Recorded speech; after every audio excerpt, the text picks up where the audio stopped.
Hey, what's going on, everyone? This is Bernie with CG Spectrum. Hope everyone had a good weekend.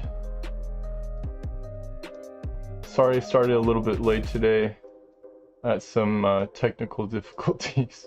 I just moved into my new place, or actually it's my old place, this past weekend. And yeah, every time I think it's going to be easy, it is not. I thought this time around the move was going to be easier because we had a lot of time to prepare for the move, but I'm always surprised by how much junk we have. Hey Audrey. Doing good. A bit tired, but I'm glad we're all moved in now.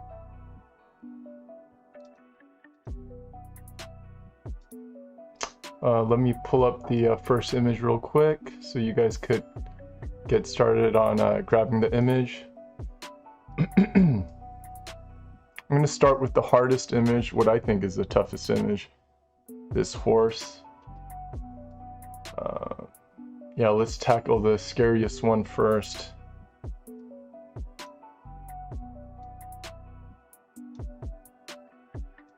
Sometimes I'll leave the scariest one for last, but I don't know, let's just try it out.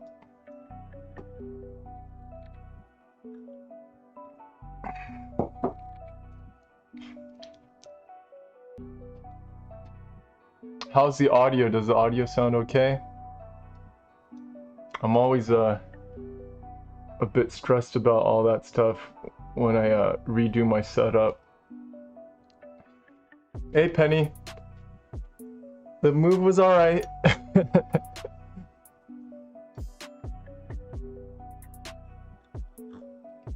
Place is still a mess. A lot of things are still in boxes. It's tough to move when you have kids, because half the time you're like trying to keep the kids busy, right? So they don't get in the way. But yeah, we'll get there. I think we just need a couple more days to settle in. All right. How are you guys doing? Anything cool you did over the weekend? Or just doing your artwork?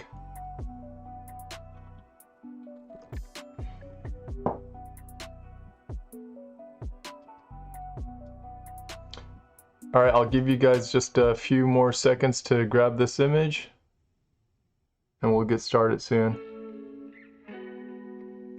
I was so tempted to go grab some coffee this morning as an excuse because all our, everything's not set up, so I'm like, I'll just go grab some coffee. But because the kettle was in a box anyways, but I ended up just drinking some tea.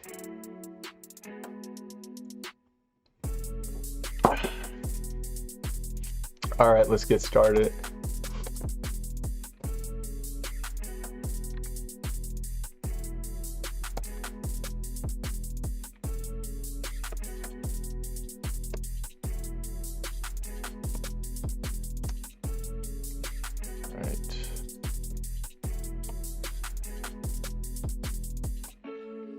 Have you guys moved a lot so far? I actually have moved around quite a bit since I was a kid. I think in elementary school I moved, man, must have been at least 4 times, at least 4, yeah, 4 times. I kind of feel bad for my kids moving around so much. Again, we moved 4 times in the past 2 years, which is crazy, but yeah. Hey, what's up, Tony? But yeah, as I'm getting older, I hate moving more and more. I just want to settle down, but we'll see.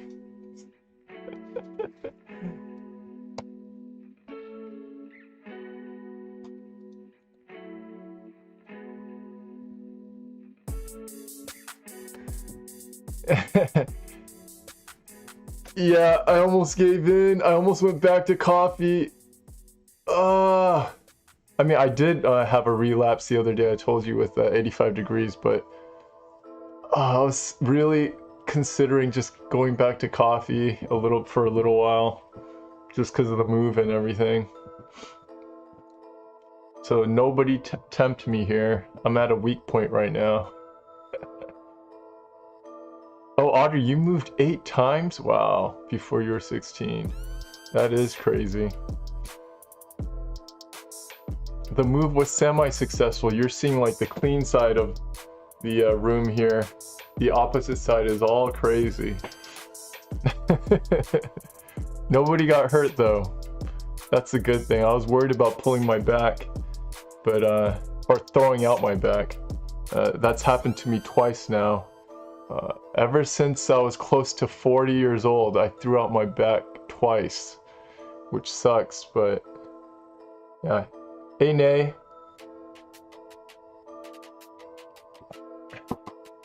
Anyways, let's get started. Let's tackle this. Tackle this with me, guys. So I am gonna start with just a blocking this in.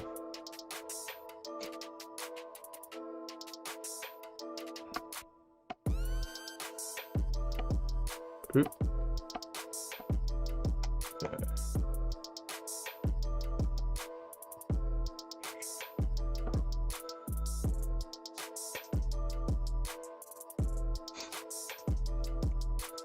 I'm hesitant to start. Oops, I'm on color dodge, sorry guys.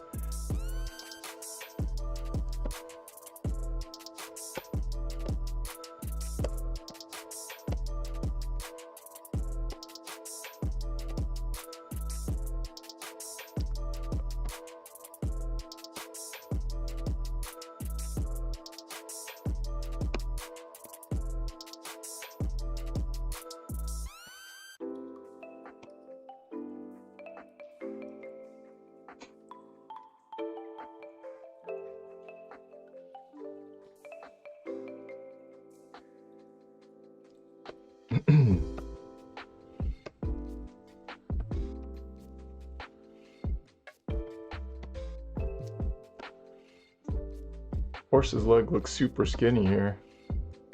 It's like pretty amazing how these skinny legs could keep up their massive bodies.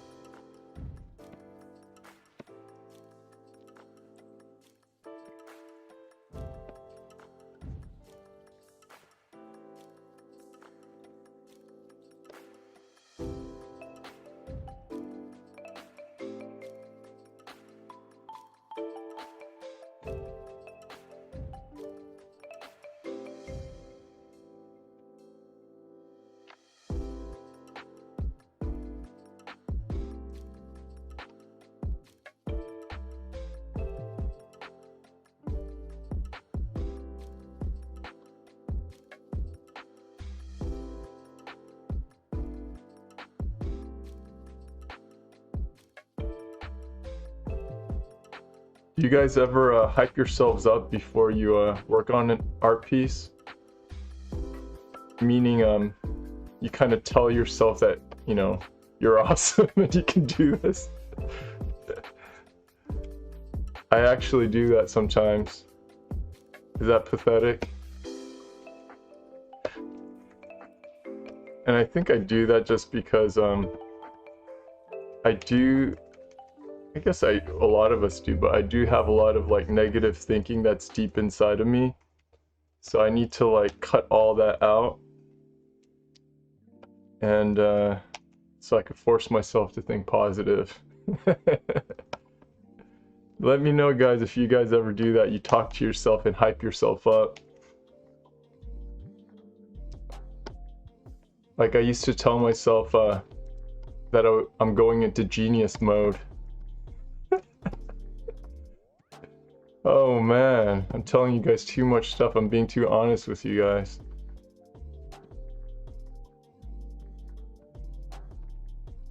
I would make myself believe I'm going into a different mindset, a different mode, you know? from my normal mindset. I have artistic superpowers. That's what I make myself believe. Oh boy, I hope some of you guys do that too. So I'm not the only one.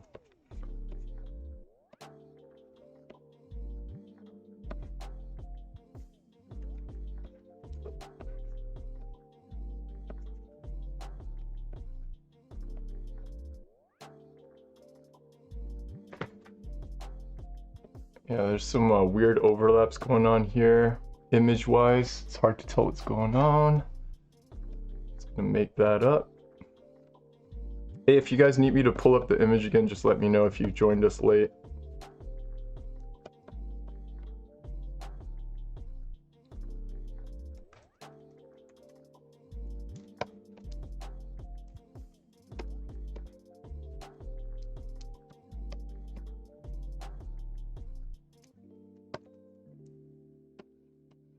Oops.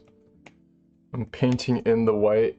I'm trying not to do that. I'm trying to erase more so I could use overlay later if I want to. I have all these bad habits. I'm sure you guys have some too. But yeah, I'm trying to learn not to do certain things or practice not doing it.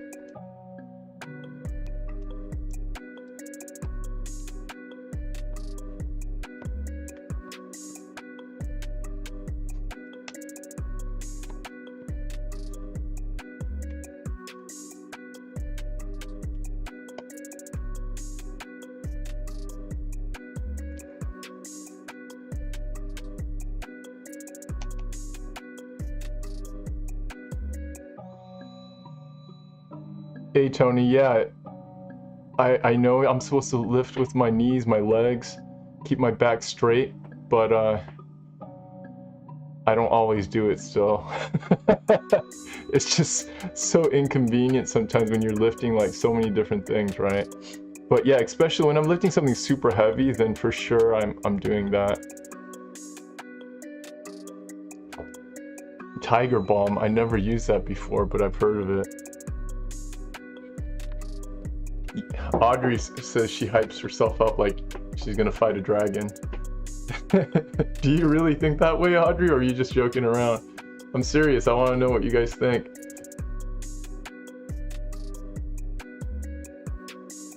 Oh, Tony, you watch different videos of artists and get hyped up? Cool. Some people I hear get discouraged when they see like amazing artists online, like, you know, the Instagram or ArtStation, whatever. They get discouraged because there's so many good artists these days that you can check out, right? That are promoting themselves or marketing themselves. I think that makes complete sense because they're only showing their best work, right? But you could easily think, oh man, they could just pull that off every single time. Yeah.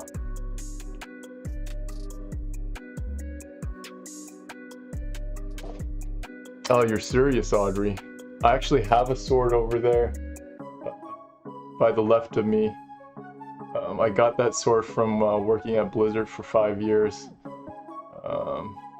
It's a real sword. It's actually pretty sharp.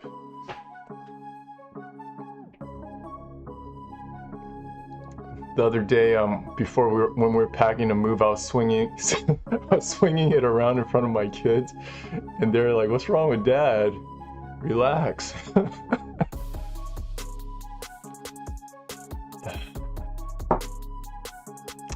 Oh, check out that Tiger Balm. I didn't know it was that good.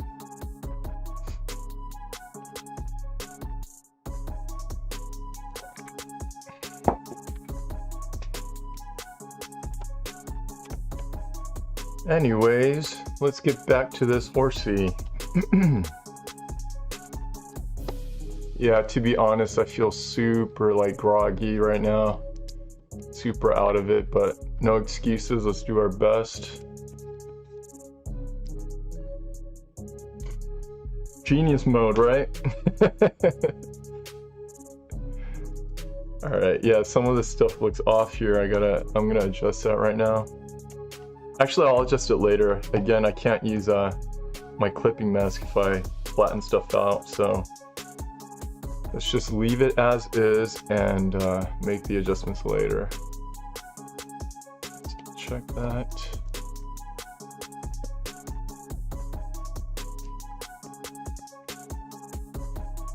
I was freaking out last night too a little bit. I went into panic mode last night. Not genius mode, but panic mode, because after I set my workstation up, I was checking the, I was testing out a stream, or not a stream, a Zoom call with my brother, just to make sure it wasn't lagging too much with the internet connection. And I was using Wi-Fi, and the connection was horrible, so I went out last night and grabbed an Ethernet cable and plugged it in, and now it's working fine.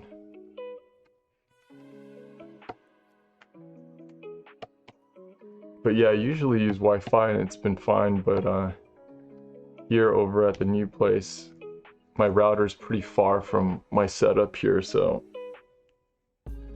yeah, I have to use the Ethernet cable. I heard about the tri-band mesh routers, right? That's the first time, yesterday was the first time I heard about it from my brother actually. So he was telling me to check that out, so I ordered one yesterday, so hopefully that'll work, because right now my Ethernet cable is 100-foot long cable, and it's like going all over the house to get to my setup. It's a definite tripping hazard. Alright, what am I doing here? Let's do a clipping mask.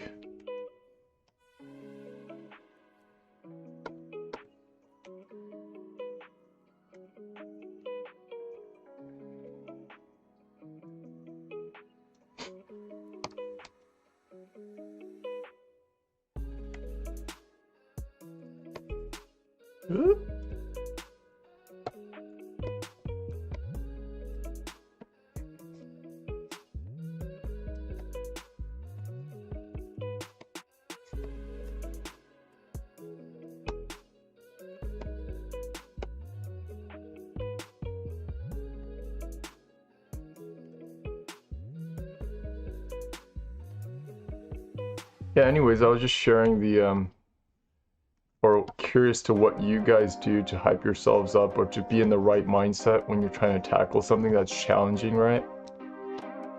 And I think something like that is important, knowing what to do when you do feel anxiety or when you feel, you know, hesitant to try something out. I do think it's important to figure out what to do to be in the right mindset. Because I know, you know, just from talking to many different artists and mentoring many different students, that that's a real thing for most people. I would say over 90%, maybe everyone, right? At different levels, people do feel a lot of pressure or anxiety. And yeah, and we're all, you know, sometimes we wake up feeling great, ready to take on everything, right? And sometimes we have bad days where, you know, we're either discouraged or you just don't feel good. You don't feel motivated. So I think it's important to know what works for you in terms of how to motivate yourself, how to think correctly, you know, how to have really a positive mindset. Because a lot of this stuff is, again, it's practice. You just gotta do it. Even if you fail, right? You can't be afraid of failing. You just gotta do it and just don't give up, keep trying. Work smart for sure, but really half of it is just trying, not being afraid to try and fail.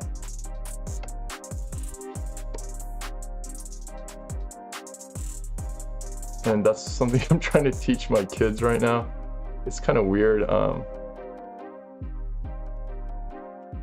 My parents always, or yeah, my dad at least, always pressured me a lot.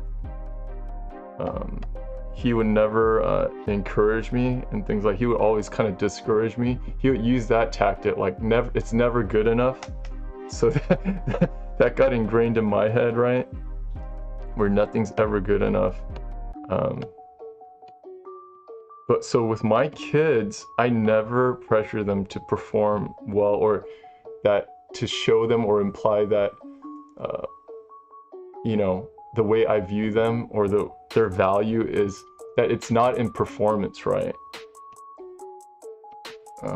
That's what I try to teach them. I don't try to pressure them in any way regards to like their studies or whatever, their academics, anything.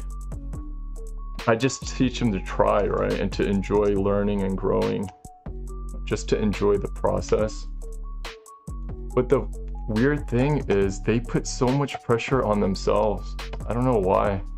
My wife never pressures them either, but it's themselves. Both of my sons are like that. They just put so much pressure on themselves and they get so disappointed in themselves. Yeah, I mean, it's weird because I never spoke to them in that way before. So I don't know, it's so strange.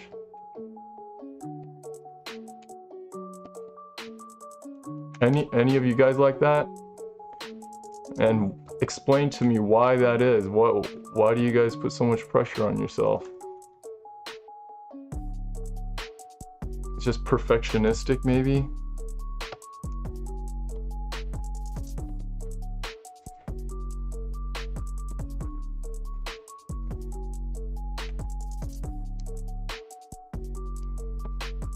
And like putting pressure on yourself, it does actually work, I think. You know, that's like what drives some people, right? Thinking like things are not ever good enough. It's not, I don't think it's healthy. It may work for you for a while. I just don't think it's mentally healthy.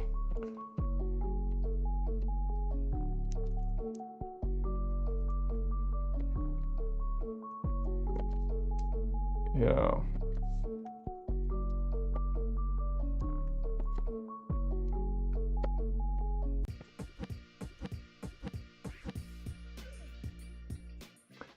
All right, let's take a look.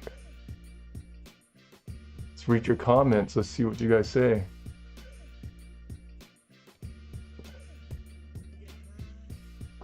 Oh, you read cool fiction, Penny? I used to do that too when I had more time. Yeah, I used to like reading fiction books. Yeah. Yeah, music, cool.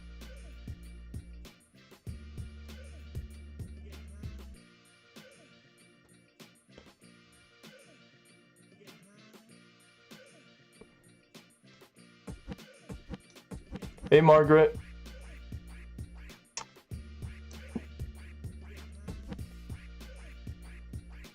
Yeah, I told you guys before what my parents or what my dad has said to me in the past. Since I was in elementary school, it still rings in my head. It's funny. I'll just be doing things and it echoes in my head what he said to me like decades ago. Isn't that weird?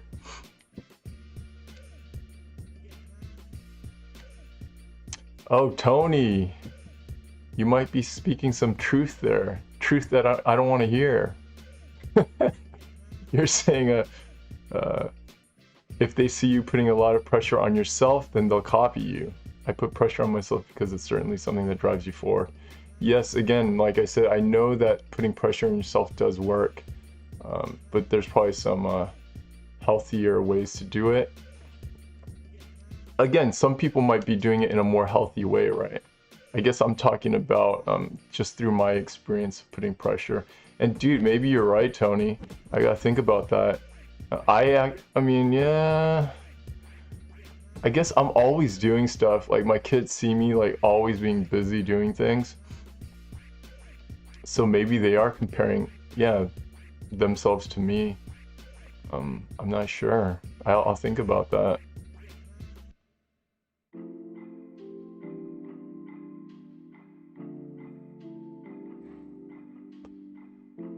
There's Tony, you're saying you also think it's because there's a fear of bragging about your work?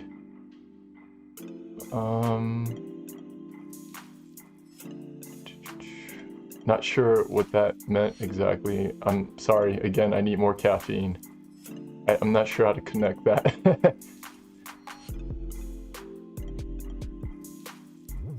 Anyways, cool. Let's keep going with this.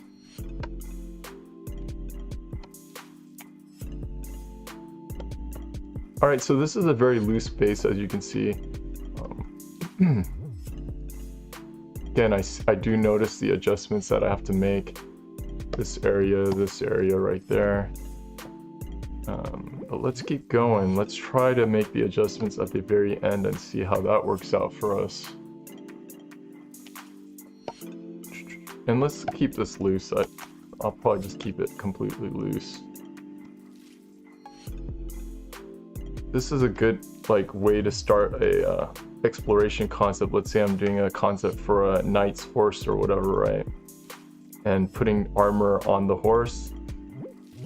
And I would start a base like this and start painting over it, with the armor and everything. I guess maybe I'll just do a quick mock-up of that after I take this a little bit further.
Hey, Zim's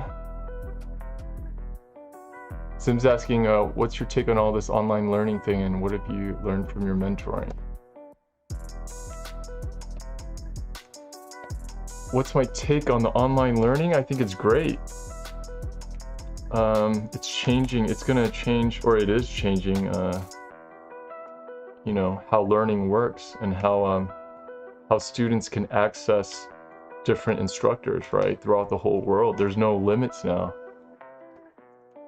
and the cost makes more sense, right? It's cheaper than lower cost than going to college, right?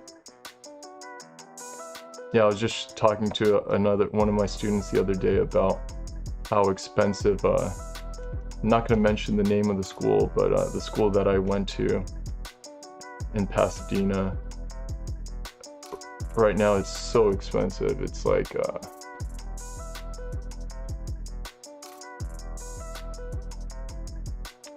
man, I'm forgetting how much it was. It's over $22,000 a term, like $23,000 a term, and there's 3 terms in 1 year. So just the tuition, that's not including boarding, not including material, supplies, any of that. $22,000, $23,000 a term. So that's like, when you're done with school, it's like you bought a house, but you don't have a house. But you have to pay for that mortgage.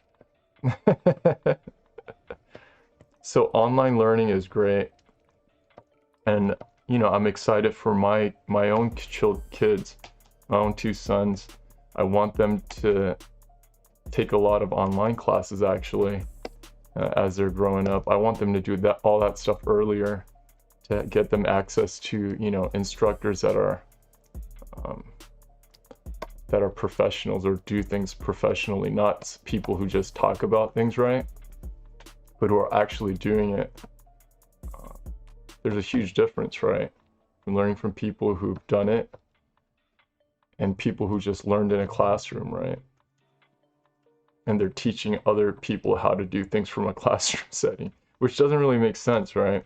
If they don't have professional experience. They're just teaching, regurgitating everything they learned in a textbook. It doesn't make sense. So yeah, online learning is great. Of course, there's pros and cons, right? There are cons to online learning, no doubt. But yeah, well, why not do both then? Some online learning and on-site learning. Again, it just opens up all the different possibilities.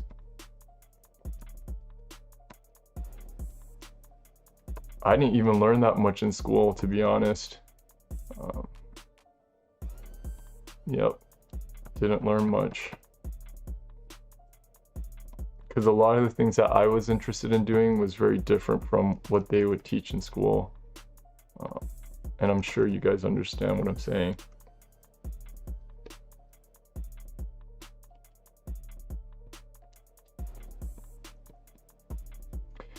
Let's see, what was the other half of it? Oh, what did I learn from mentoring? What did I learn? A lot of things. Just, you know, how to interact with art students that are at different levels. You know, that's one of the challenging things is, like, for me, honestly, it's easier to teach art to somebody who's at a higher level. At least you know, when it comes to character art or creature art design, it's easier to teach them because they already have a strong foundation. I don't have to go through, you know, foundational things. Because a lot of the times the foundational things, it's just, again, a matter of practice. They need to put in the years, right? Or I don't know about years, but maybe a year to 2 years of a lot of foundational practice to create a base for themselves to work off of, right? Because a lot of students want to jump into concept art without a strong foundational base, and they're not able to do all the things they want to do visually because it's in their head. They know what they want it to look like. They're not able to execute because their foundation isn't strong enough. So yeah, anyways, knowing how to instruct and guide students at different levels of skill levels, that's been challenging, and I've learned over the years how to do that.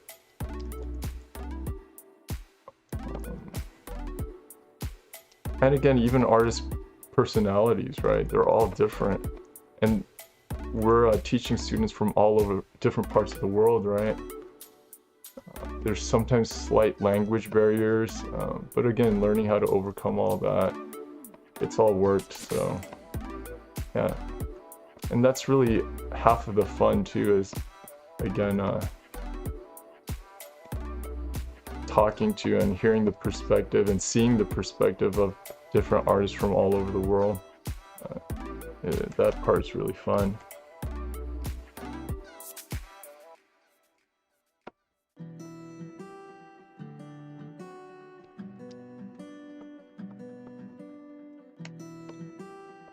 I'm just noodling on with this. I'm gonna stop at once.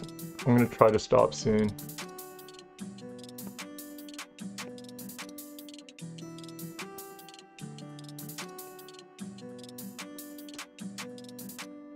I always thought this area where the skin's like really thin and stretching out between the thigh and the belly area of animals, I always like painting that part. It looks interesting to me. I don't know why. It just looks so weird. I like it. Anyone else like that?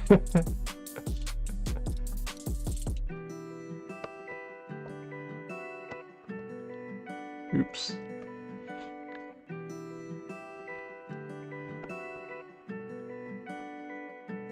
Sorry, I am going really slow right now.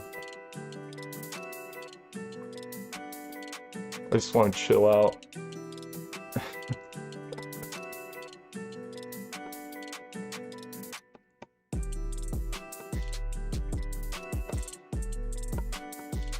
There I go, putting pressure on myself again, Tony. You're right. Why can't I just relax, right? What's the big deal?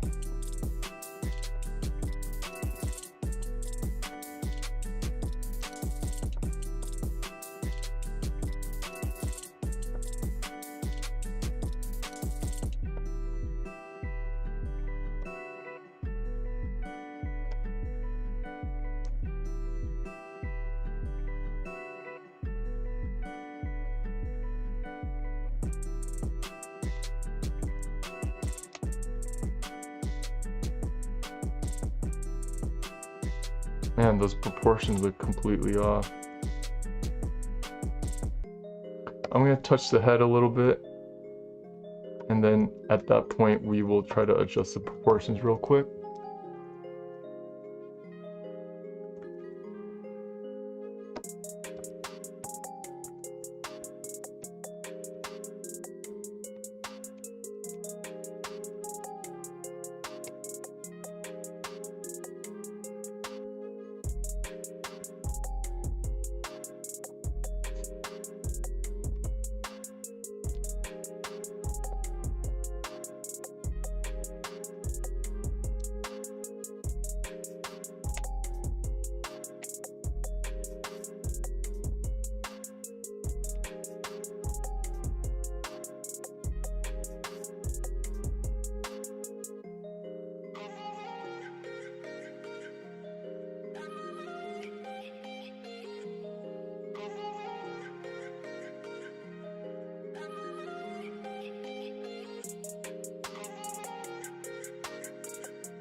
Yeah, that background's so light here, that edge is not gonna read well. But I'm just gonna ignore it.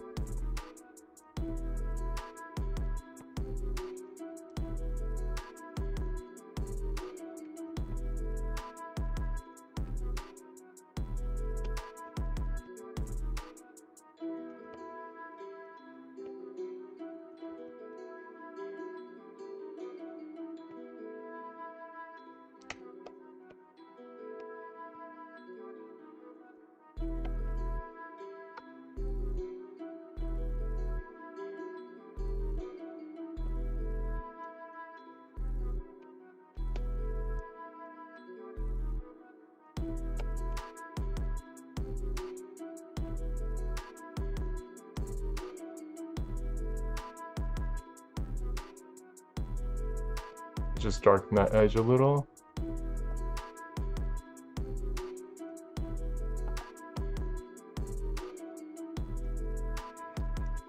All right, and let's try making some adjustments.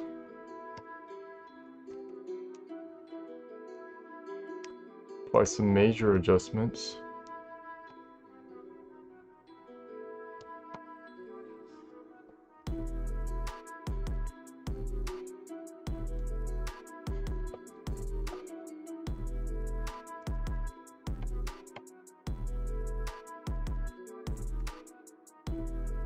That doesn't look right either, actually.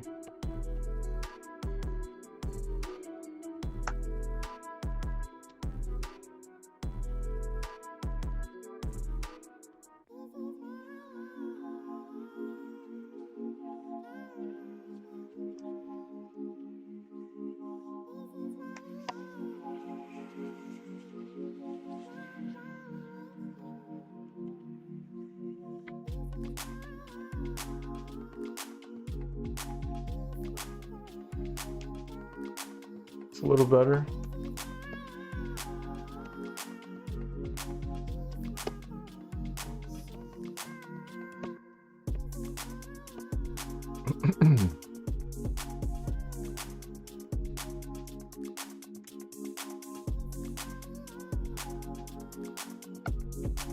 All right, so like I was saying earlier, let's say this is like a base that I did for a horse concept. Of course, I wouldn't have it like in this kind of pose. I would just have it like in a default side view pose probably. But yeah, this is a good base to work off of for your own like armor or outfit designed for the horse.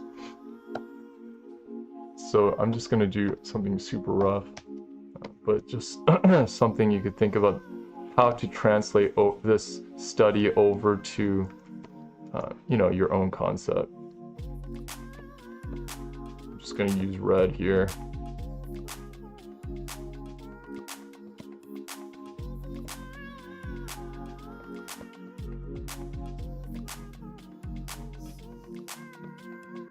Make it into a unicorn armor.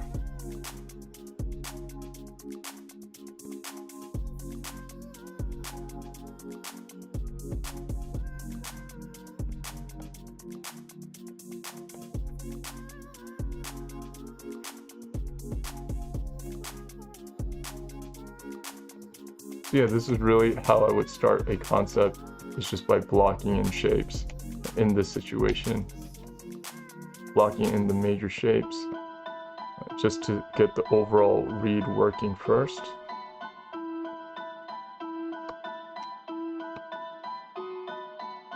Exploring different breakup of the armor and shapes that's going on here.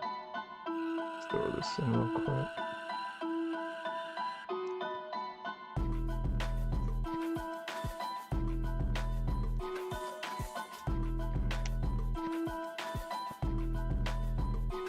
Of course, get reference. Always get reference. I can't even show you guys here if I got reference, so I'm skipping that stage, but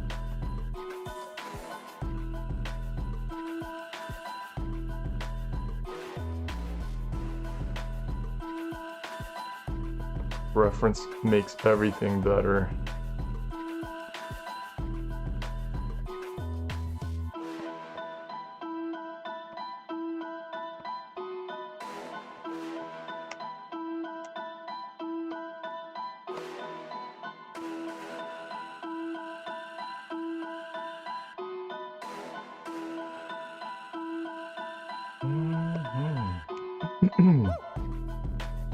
Yeah, and when you're designing things like this, you always want to think about the anatomy, designing around the anatomy.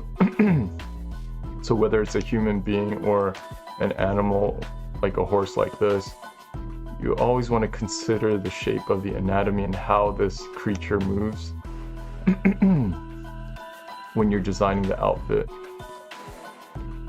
You want to, again, really consider the overall flow of the anatomy and things like that.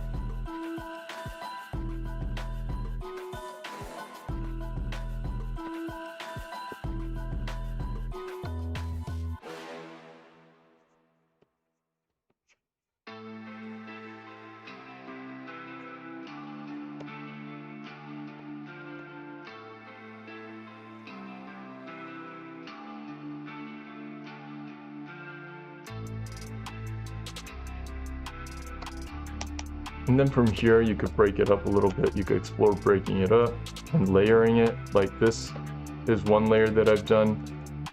I'm going to explore breaking this armor a bit. Breaking it up, I mean. Again, very loose because I'm still trying to consider what direction to take it, right? So it could be fairly loose. But clear. You want it to be loose but clear in terms of the design and the shapes you're using.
Anyways, of course we could keep going with this, but I'm just gonna leave it at that.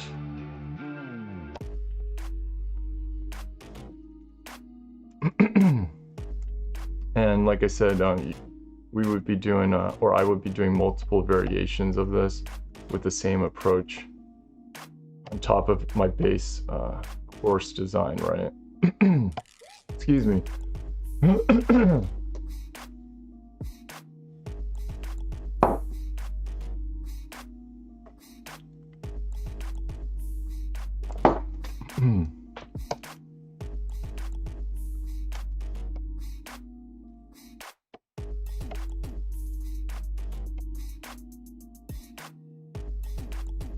Cool, hopefully this helps. Oops. Weird, my Cintiq is not, or my pen's not picking up whatever I click in this corner. Gotta adjust that. All right, let's go to the next image.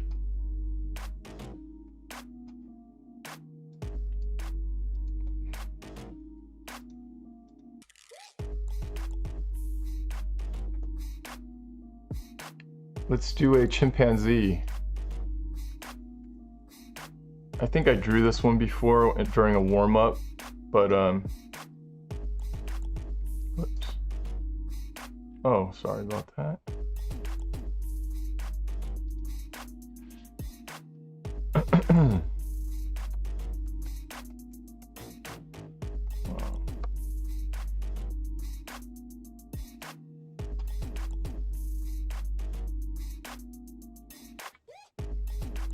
By the way, if you guys could give me a like, I appreciate it. It helps out the school as well. So yeah, just take a moment to like the video and grab this image.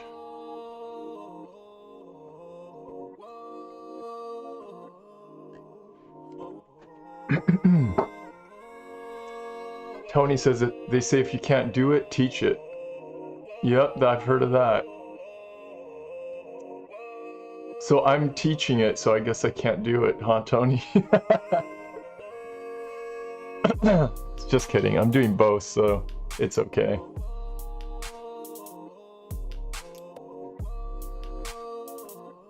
Yeah, all the guys at CG Spectrum are professionals. I know some of the guys that work here, and they're all working professionally as well.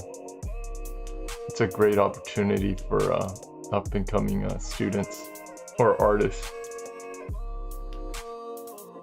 Alright, so let's talk about what I like about this image, what I want to get out of this image. I forgot to do that with the horse, but let's do it with this one.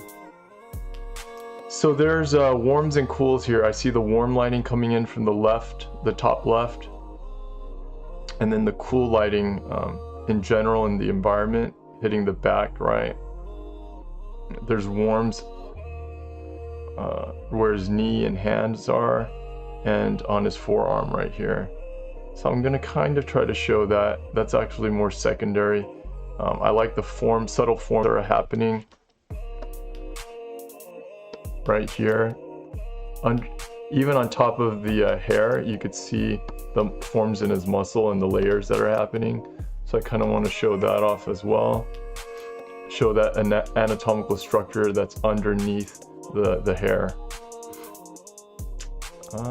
And I like the shadows that I see here. The shadow shapes. I want to show that off. I think that's about it.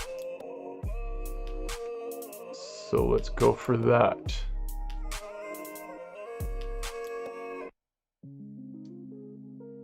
I'll give you guys a few more seconds. All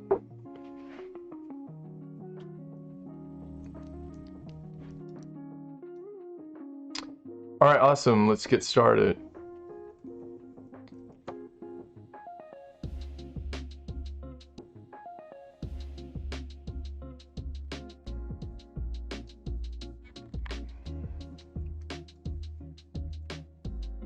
Oops.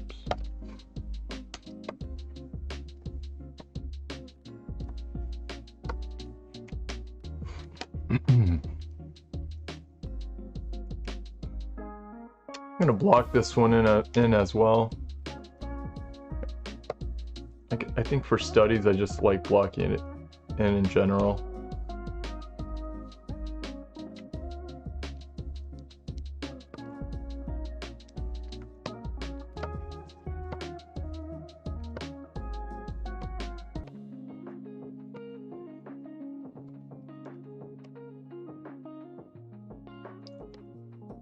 Why don't you guys share with me what you would do, what kind of art you would do if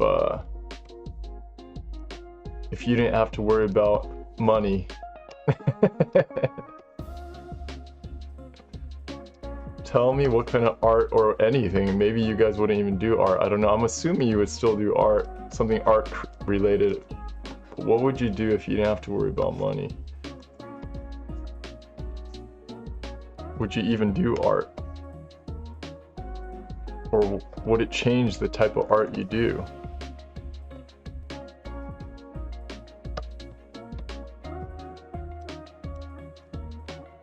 Would you just sit around eating potato chips, watching Netflix? I might do that part of the time. Actually, that would probably only last for like a week for me.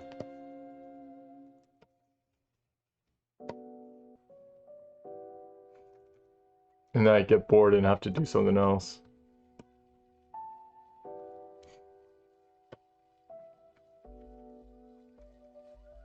For me, I think, well, I have so many different interests, like I always say. The hardest part really is narrowing things down. I know I would be doing sculpting for sure. I just love creating things like, you know, things you could touch and feel, like different materials, seeing something in real space, like, you know, in reality, right? Where you can actually see it. You know, every time you walk around a certain 3D object, it looks different from different angles, and the lighting changes everything, right? I just like that idea of the art's like ever changing, or the object that exists is ever changing. The colors keep changing, the lighting keeps changing, the angles always change, again, depending on where you're looking at it from. And you can touch it and feel it. Not at a museum, but you know, if it's your own art. So that idea appeals to me quite a bit. And even with like paintings, like traditional painting, I think I would do something that's more mixed media, where again I could layer up different materials, play with different materials like epoxy and things like that, just to bring it off the canvas. And again, for the image to, the textures in the image to catch light and things like that. That appeals to me quite a bit.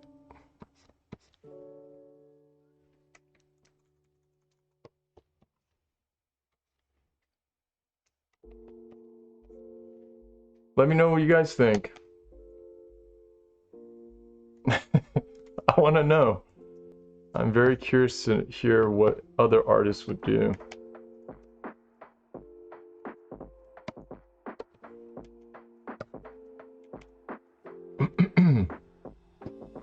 Nay says art and games.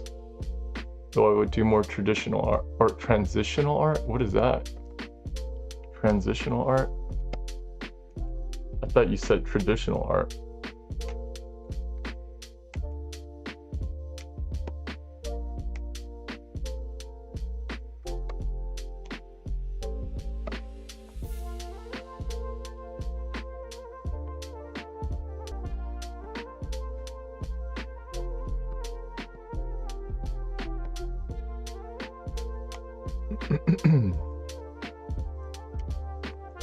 Here I'm just gonna start blocking in the shadows early.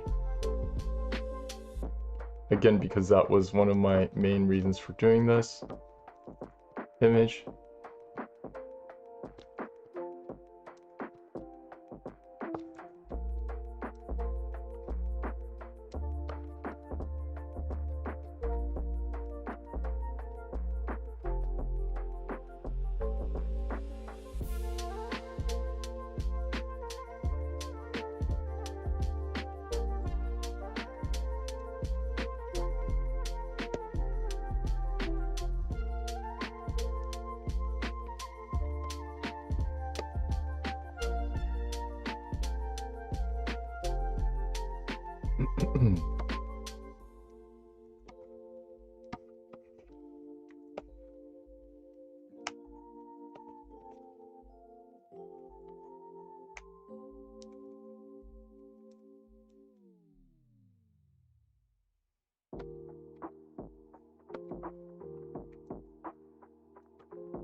Let's indicate that mouth real quick.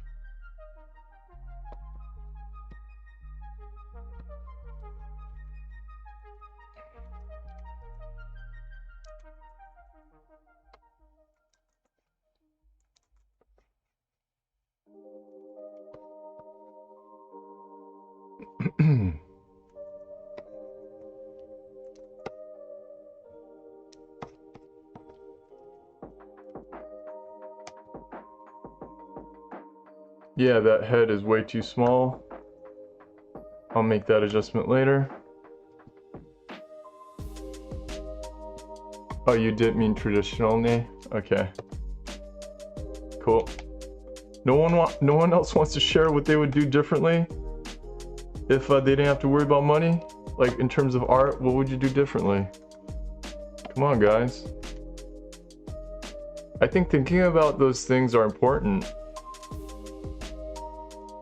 because sometimes we're kind of mindlessly doing things, right? Or we're doing things based off of fears, right? Which is like 99% of us, right? To some level, based off of our fears or wanting security or whatever. Those are things that I think are important for anyone to be thinking about. And it just helps you grow as a person, I think, when you're really thinking about why you're doing what you're doing.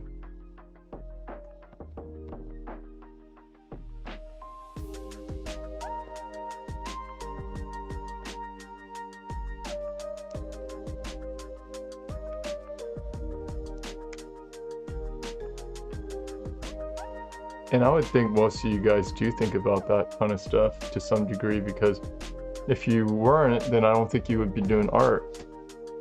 Because art is risky. I think we're all risk takers to some degree if you're doing art.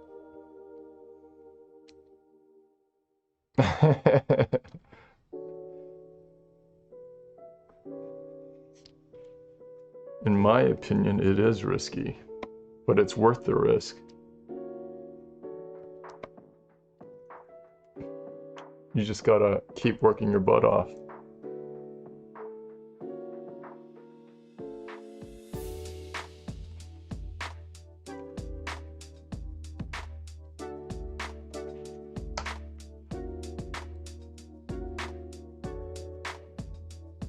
It's starting to look like a gorilla.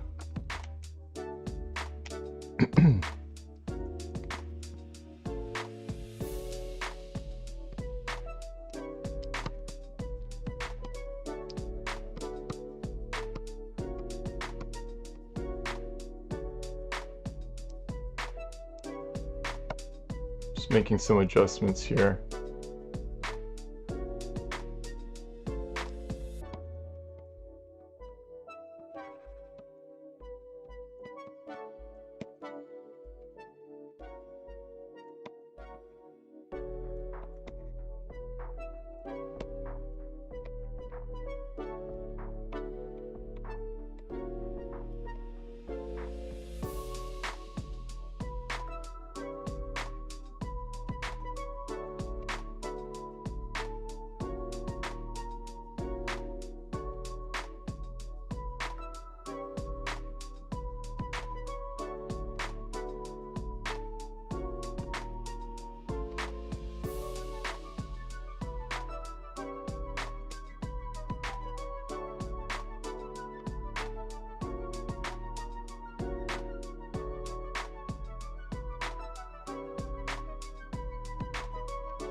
Dang, did I make that head too big now?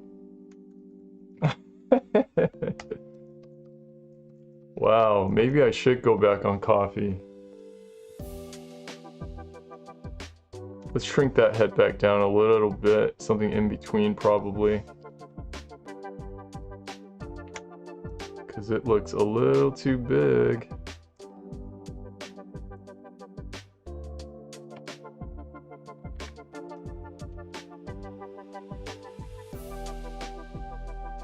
Let's stick with that. I'm gonna throw down some different colors in here on a multiply layer. Something cooler. Let's try that. Whoops. Let me flatten everything.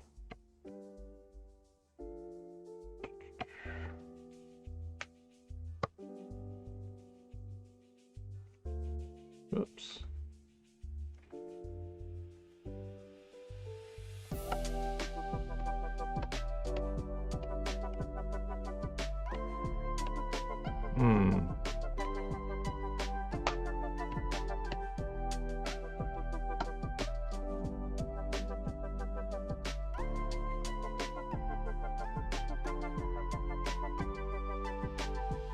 Oops.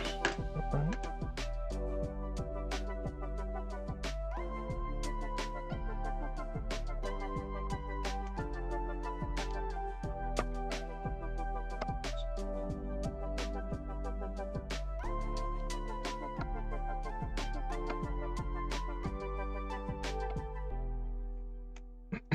All right, let's see if that worked.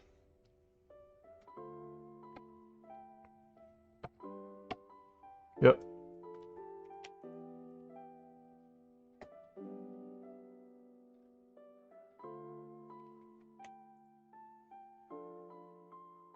Anything that matters is risky.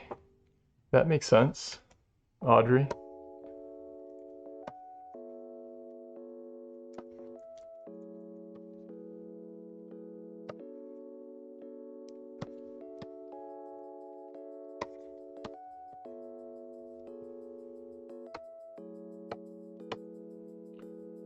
All right, now I'm gonna throw in some worms.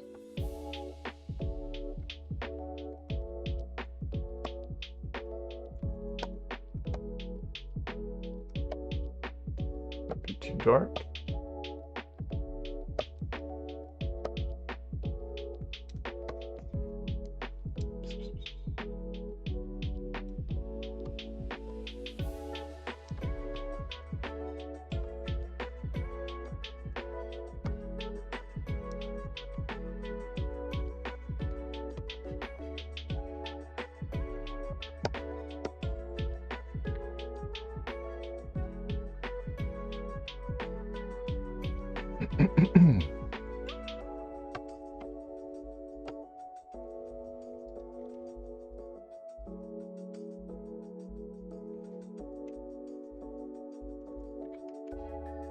All right, now I'm gonna throw down some accents, dark accents.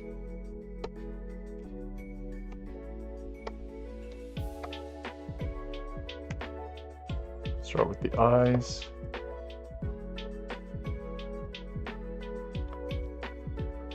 I haven't seen the Jim Carrey speech, I don't think. Was it at a college or something like that? Oh, it's the one where you can fail at something supposedly secure? No, I don't think I've seen it. I'll check it out though. It's on YouTube probably, right?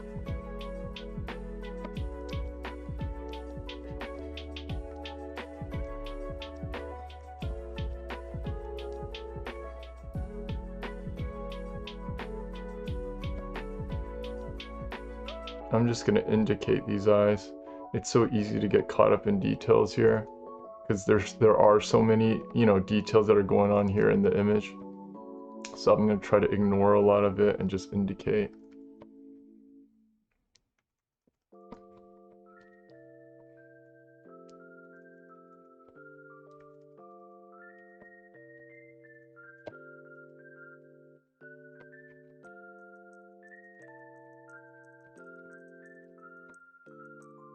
Yeah, and I think it's important to constantly be talking to yourself. Well, maybe not audibly, but there's nothing wrong with that. But at least mentally, like in your mind, telling yourself what to do, what to be aware of, things like that.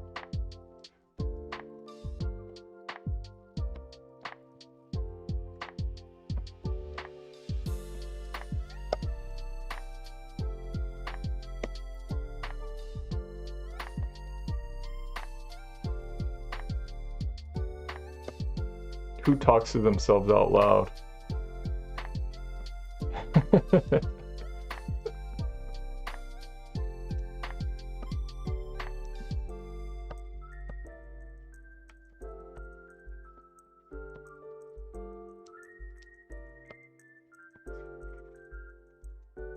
I see people doing that on the streets or on bus stops or benches in LA all the time.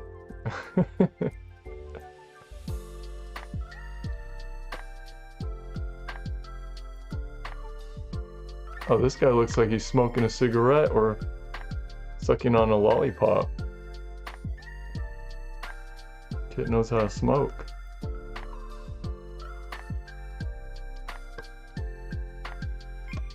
You know what's funny is that I just noticed that. Isn't that weird? I didn't notice it the whole time I was painting this guy. And again, I think the reason why is because I trained myself to kind of see things as like shapes. I'm not particularly looking at the subject matter too much. It's weird, even though obviously I know it's a chimpanzee. I'm not really focused on that. I'm focused more on the shapes that I'm creating, if that makes sense. So it's weird. I didn't even notice that what was there. I don't know if that's a good thing or a bad thing.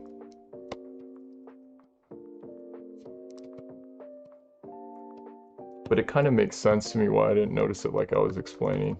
I'm not looking necessarily at the subject matter too much sometimes. I'm focused on shape making.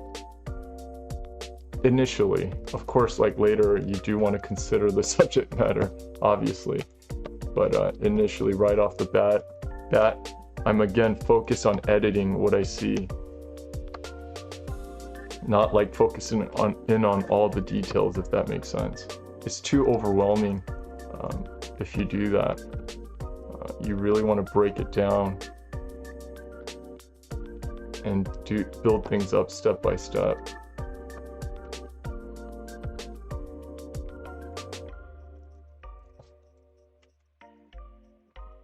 So from here, I'm gonna go to a light layer.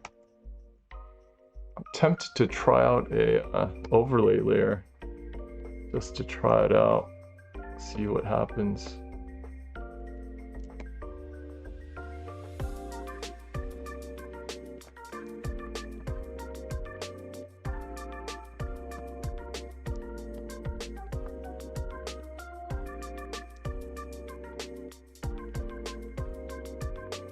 Yeah, at this point I am now focusing in more on like the details and the expression and things like that. Still thinking about the shapes I'm making here, but yeah, of course, as I'm building it up, as I'm getting closer to finishing this guy up, now I'm focused more on what areas I want the focal areas to be,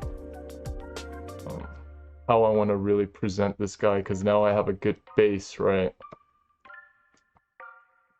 A good base to work off of, where the lighting's working, the overall proportions are working, all that stuff is working. So now I could, it's like baking a cake. Once you have those layers like that are cake layers that are working well for you, and you got that good foundation, you could decorate it however you want, right?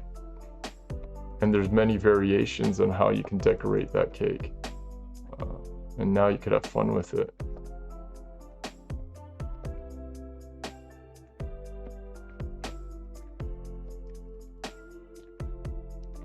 But I have no idea how to bake a cake, by the way. I've heard.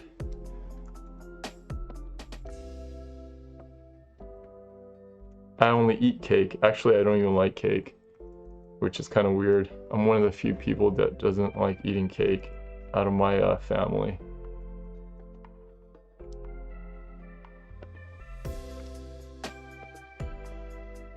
I think I find it to be too sweet in general. I don't like desserts that are actually too sweet.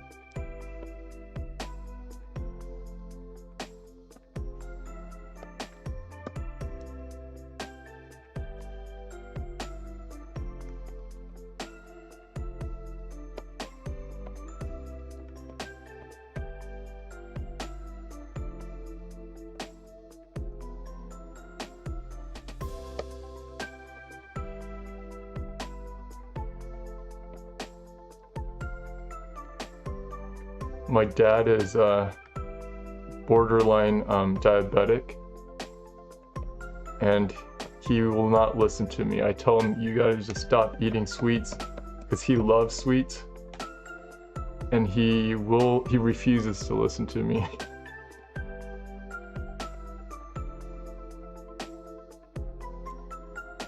He knows it's bad for him, but he just wants to eat it. He's like, what's the point of living if I can't eat what I want? He has a point.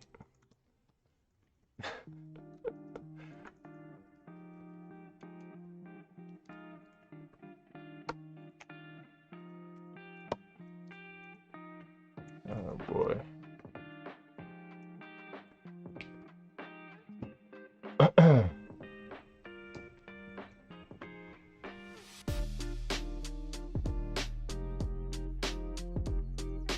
Oh, whenever you feel bad, you always go back to it, Audrey? I'll check it out for sure.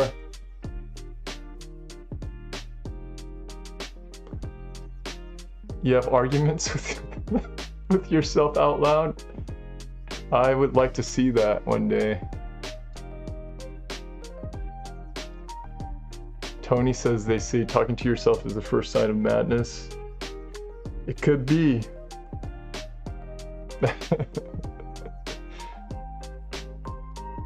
Tony says I think you have to be kind of crazy to do art. Like I said, I think if you're doing art, pursuing art as a career, you're a definite risk taker. For sure. So you are going to be a little crazy.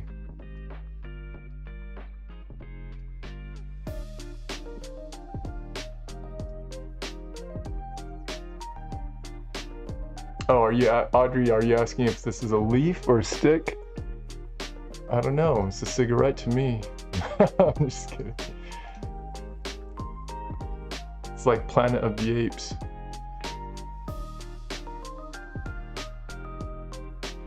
That's why you're failing at art, Audrey, because you don't like cake.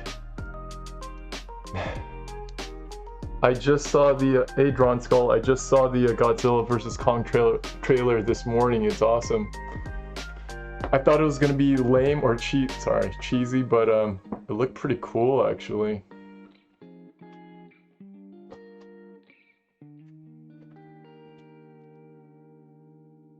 I love chocolate. I don't really like candy too much, but I love chocolate.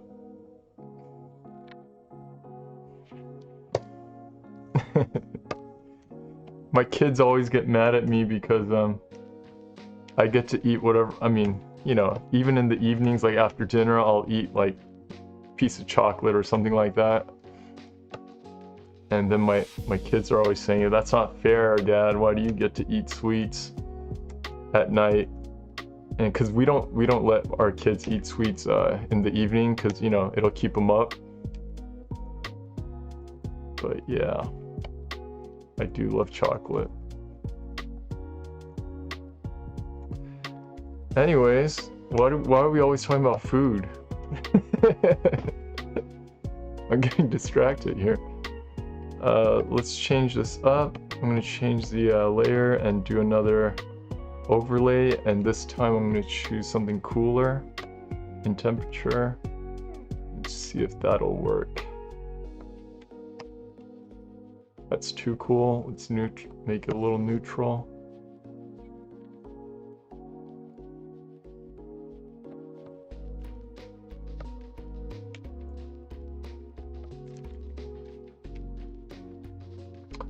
Let's try this out. It looks a little more neutral, but definitely cooler than the warm lighting hitting his face. His or her face, sorry, I don't know.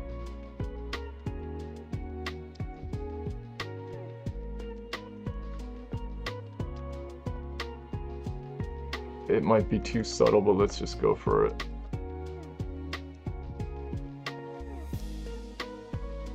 I am using a texture brush right now. Again, it's a default Photoshop texture brush, nothing fancy.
Hey, Felix. A life drawing cooking show? Maybe. No, it won't be a cooking show. It has to be just eating while you're drawing. Someone's like feeding me on the side, right? It's like a mukbang drawing session. So I just open my mouth and someone's feeding me while I'm drawing. That'd be funny, actually.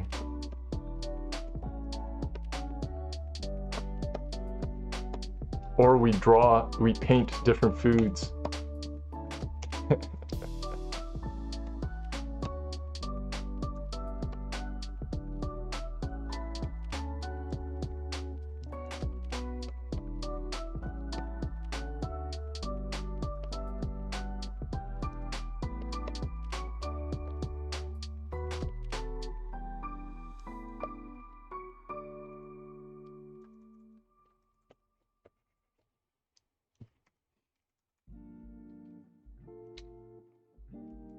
Alright, let's do some normal layers now to accent certain focal areas.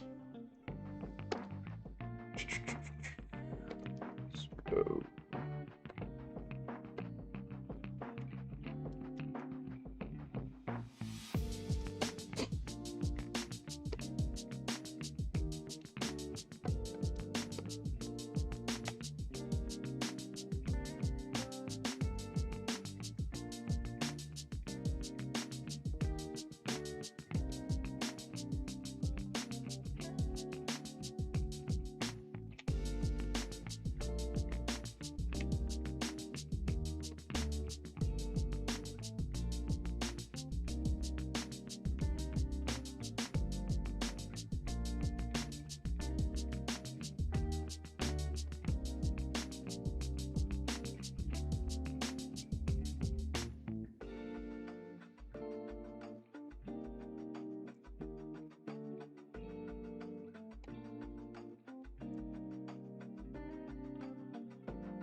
And that's how we're gonna get fat, huh? Yeah, you'll see the evolution of Bernie a year from now. I've gained 100 pounds. There'll be like a before and after comparison.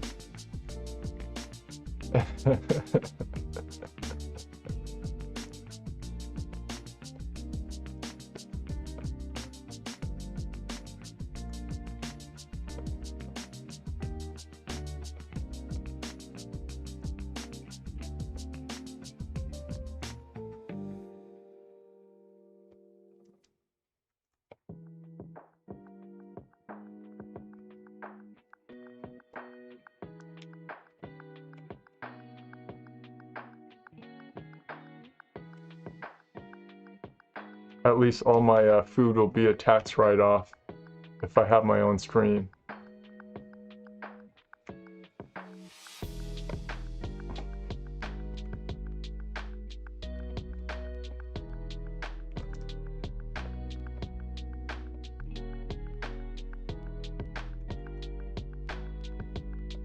Do you guys know what a mukbang is?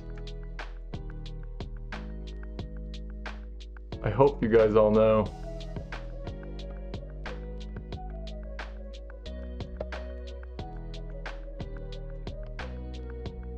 I think it started in Korea, like where you watch people eating food, different kinds of food. I believe it started in Korea.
Too late, you've already seen it, Audrey? Oh man.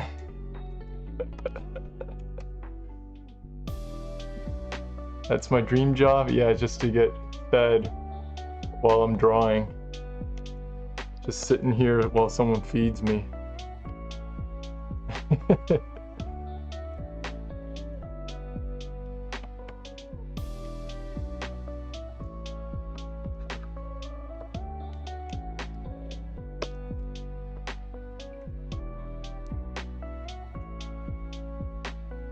Alright, let's try some highlights here. I'm not sure if it's gonna help, meaning I don't know if I might want this area to be more subtle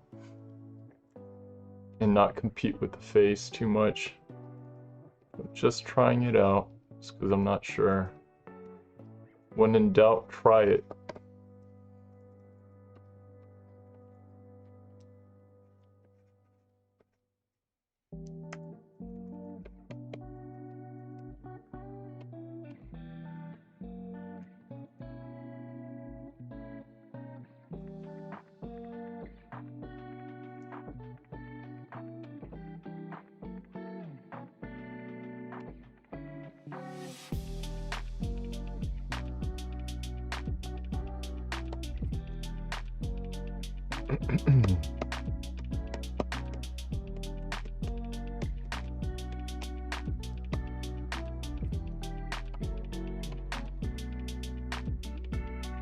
It's barely noticeable.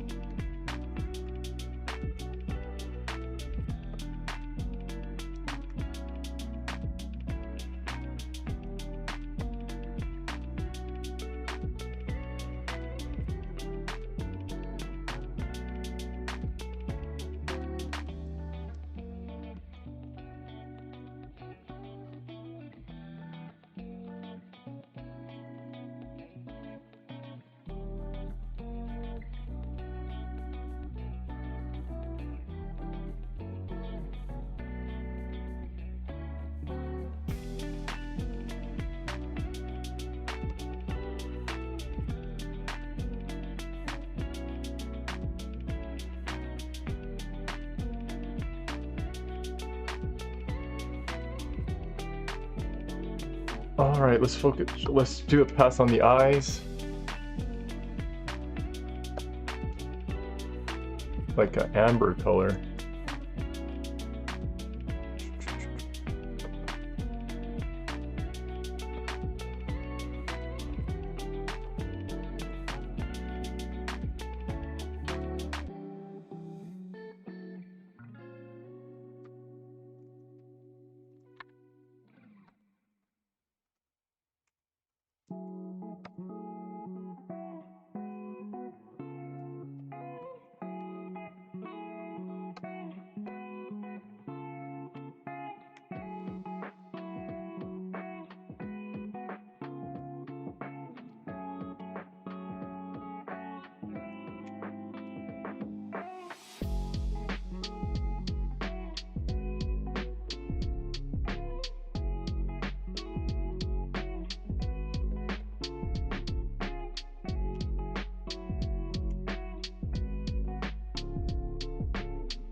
And sometimes what I do is I grab the whole thing, I cut it out, and I play with levels. So let's try that out. As long as the value range is there, it should work.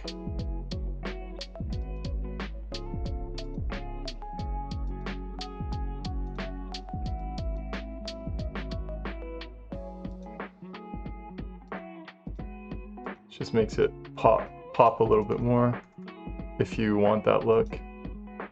Not sure if I like it or not. And sometimes I use balance, color balance, to shift the colors a little bit.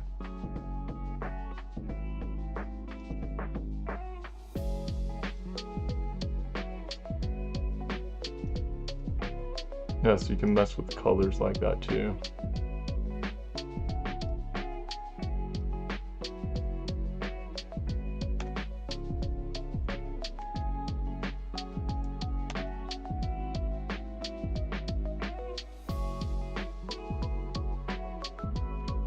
Hey, so what time is it?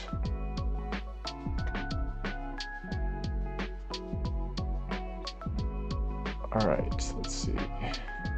Let's do a quick image.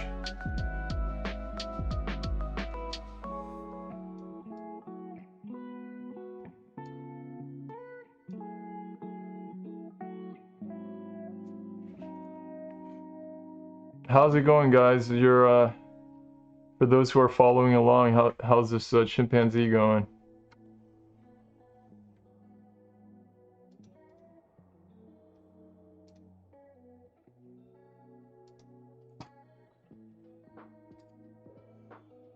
I'm going to select the next image. We only have a short amount of time, so I'm going to pick something that's quite easier, or something we won't spend too much time on. Let's see here.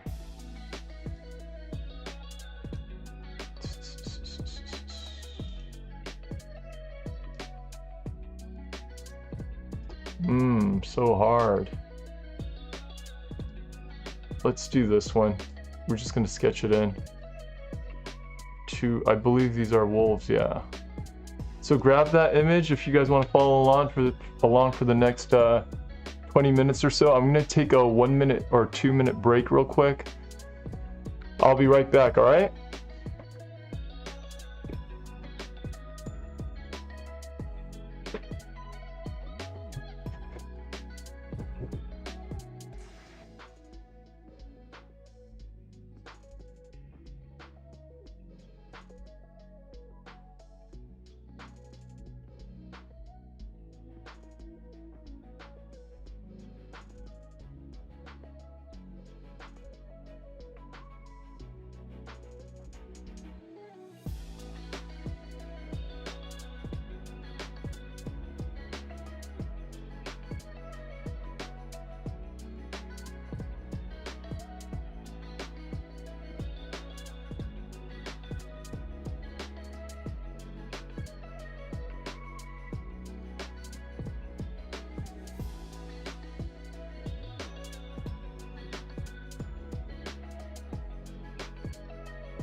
All right, I'm back. Just drank too much tea. All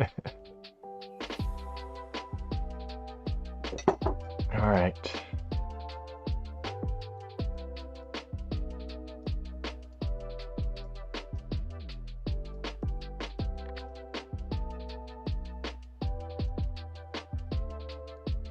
By the way, next week we'll do some figures.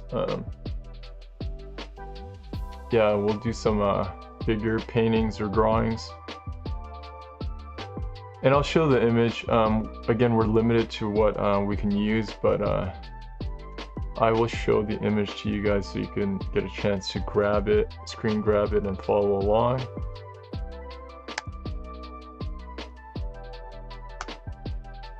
Sound good?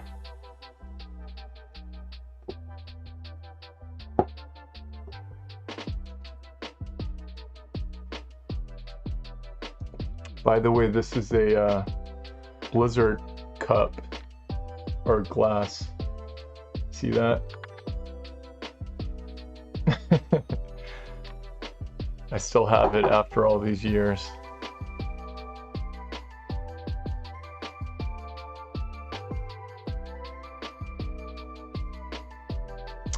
Hey, what's up, West? I'm just gonna call you West. You like the son of Bruce Lee and Leonardo da Vinci? I'm the son of them? Thought they were both dudes. How am I supposed to be their son? I'm just joking. I'll take that as a compliment. You know what? I like Bruce Lee and Leonardo da Vinci, so that's great.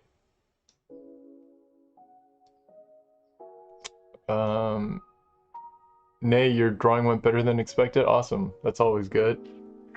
Alright, so we got about 15 minutes to work on these. Let's try it out. Let's do some quick ones. We gotta force ourselves to do some quick ones, right? Alright.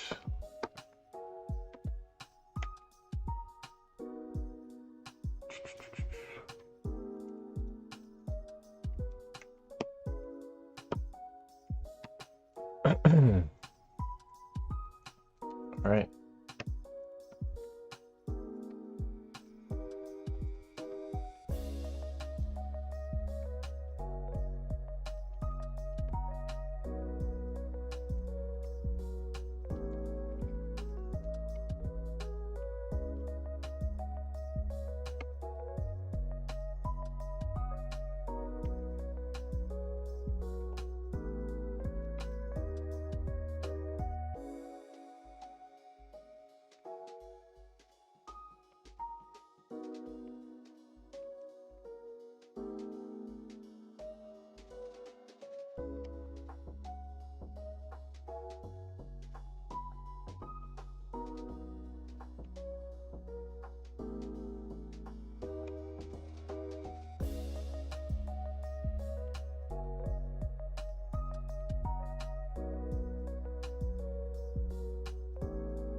Again, really just trying to focus on the shapes that I'm creating.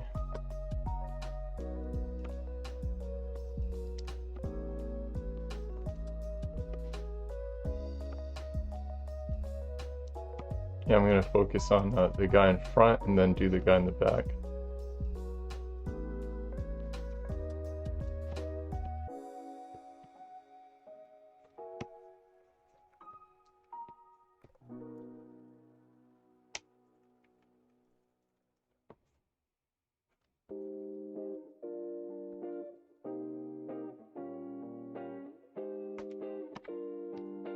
Oops. All right.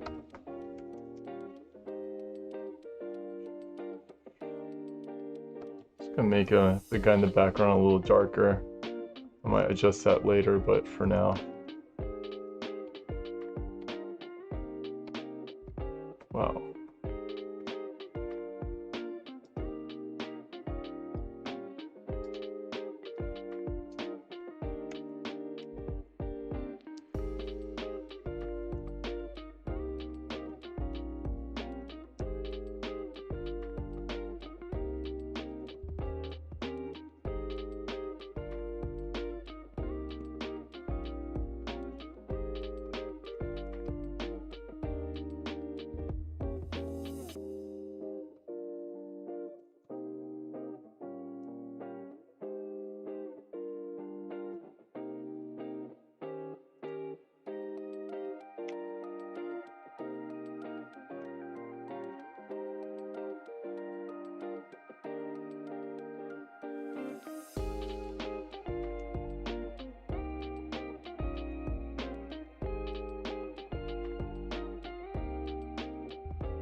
Clippy mask.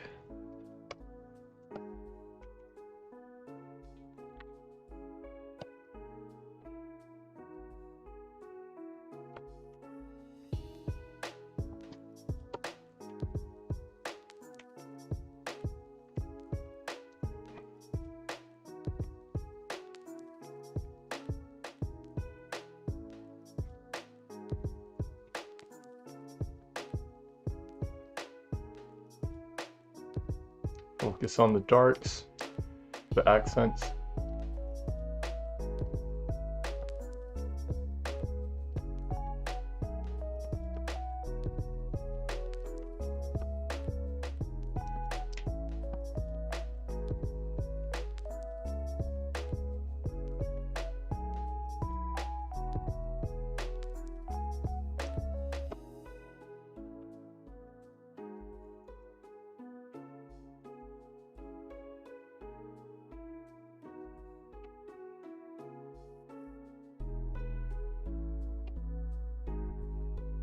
Just go ahead and make this darker.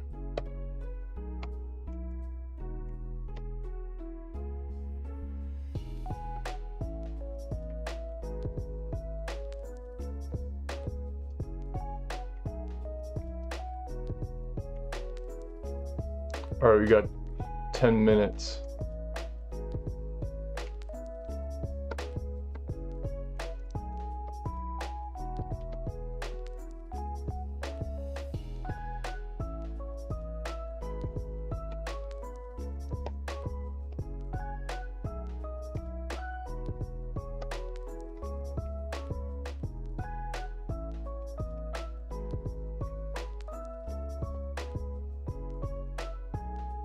Minutes to mess up this image.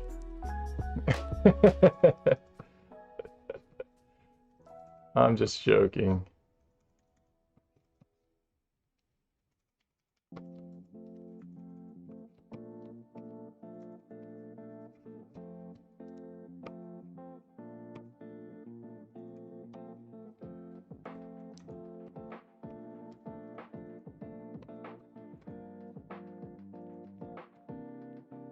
It's fun to try to see what you can do in 10 minutes. Or a short period of time, right? Just see it as fun. An experiment, an exercise. No pressure.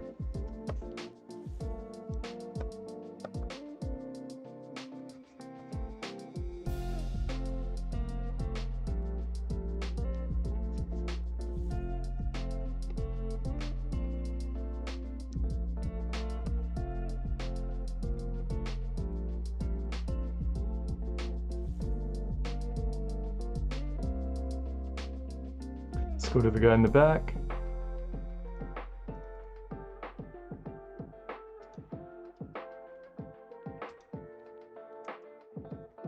Do the same for him too.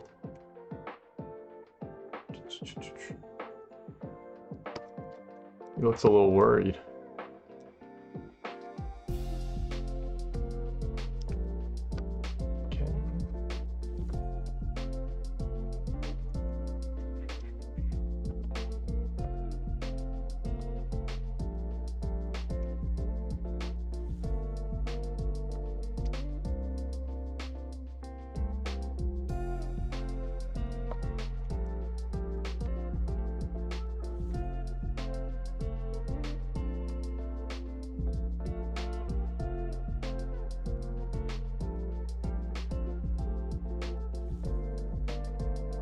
Darken that up.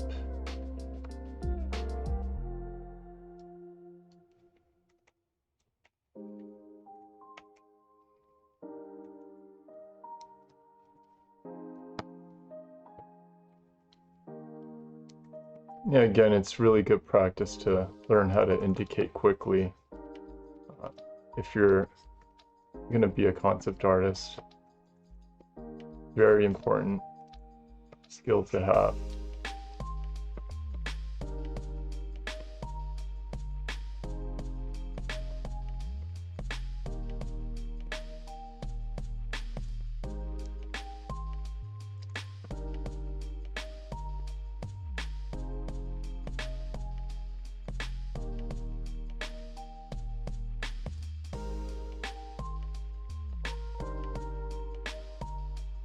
even if it doesn't look perfect, and it's not really going to.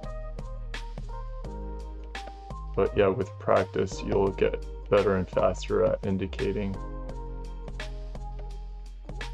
And when you have this time limit, like we do right now, you're forced to indicate because you know you don't have enough time to put in all the details. So you're forcing yourself to figure out ways to indicate without rendering.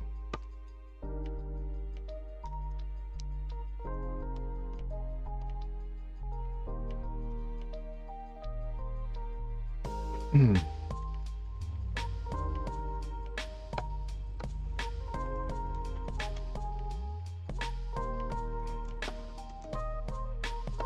just gonna throw the eyes in just for fun because I like drawing faces.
Again, if you guys could like the video, I'd appreciate that, and it helps the school out. So yeah, just take a moment to like the video if you can. And once again, next week we will be doing some figure drawings for a couple weeks probably. Yeah, and we'll come back to the animals at some other point.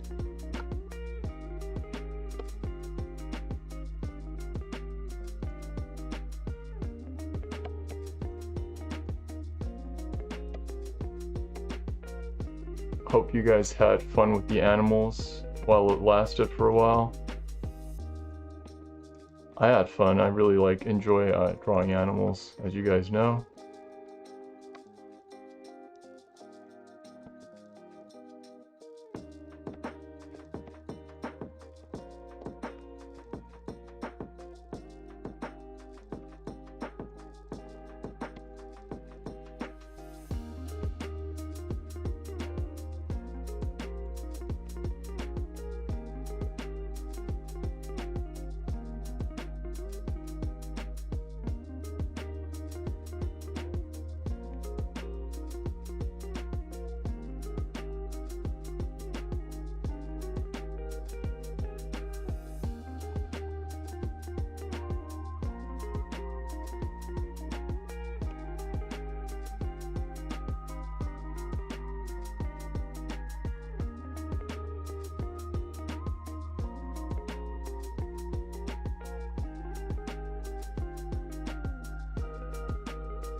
Who here has been waiting to do some figure drawings?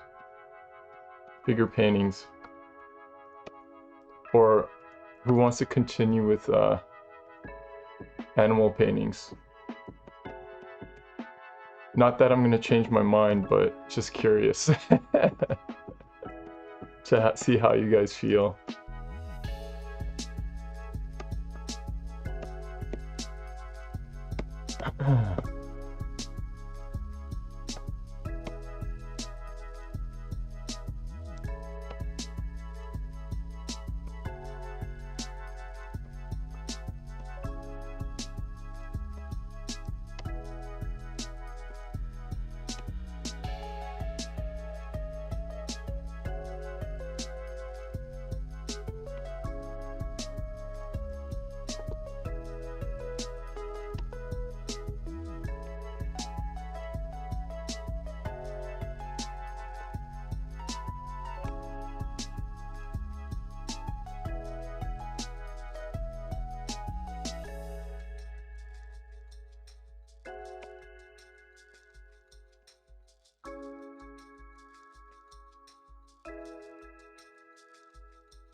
A. Smith, Toolbox LA, huh?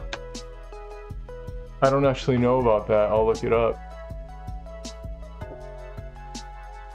Hey, Nay, you want to do figures? Okay, awesome. So next Monday we will be doing figures.